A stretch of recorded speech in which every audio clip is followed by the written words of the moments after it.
People say, what do you do? Well, I'm an orthopedic surgeon, but if you ask me what is my hobby, you know, I enjoy taking care of boxers, and that's what I do.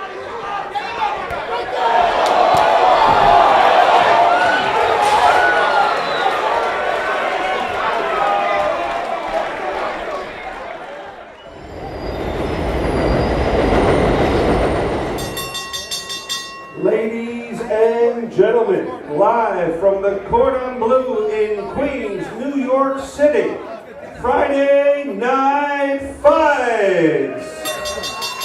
Our physicians at Ringside, Dr. Jeff Kaplan, Dr. Victor Kabi, and Dr. The first time at Ringside I have a fight, I'd been to other fights, but never really up close, you know, usually up in the cheap seats type of thing, and I was hooked. I like his spunk. Let's see if he can punch. Just hearing the punches, being there, seeing the action. You know, there's two guys in the ring, you know, fairly evenly matched, and are just going to fight it out. There's a reason why I'm a big fan. People think I'm the guy that, like, you know, does the cuts. You know, I said, no, that's the cut man. And they don't understand what I really do. We're not part of the show. No one comes to see the doctor, right?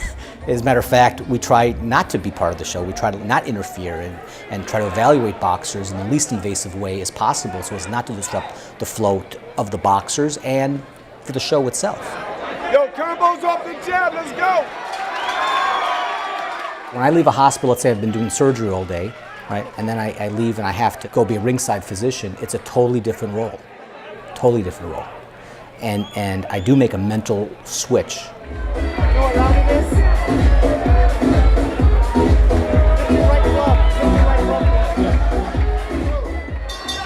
Once that bell rings, that boxer turns into my patient, right? And I worry about that boxer the same way I would worry about any patient I'm performing surgery on. And I watch that boxer like a hawk.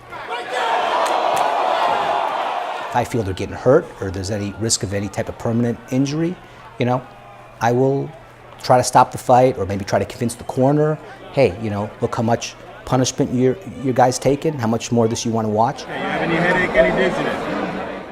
Because if you just stop the fight, you know, then there's a lot of controversy. But that's the worrisome, those few moments from when they're knocked out till they wake up and be able to interact with you where you can assess what's going on. You know, those are probably the moments that, you know, get to me the most. Although it's a violent sport, we have a lot of things in place to protect the boxers because we do know it's a violent sport, and you know we would like for them to have long, healthy careers and then be able to retire injury-free. Is that possible? Being knocked around and being beat up, it's tough. You know, I'm not a politician, and I don't determine what society, you know, does, but I do know that the boxers need help. You know it's okay? Is it? And oftentimes these boxers are hurt, so I think they appreciate having someone on their side, in their corner, looking after their best interests. Thank you, Doctor.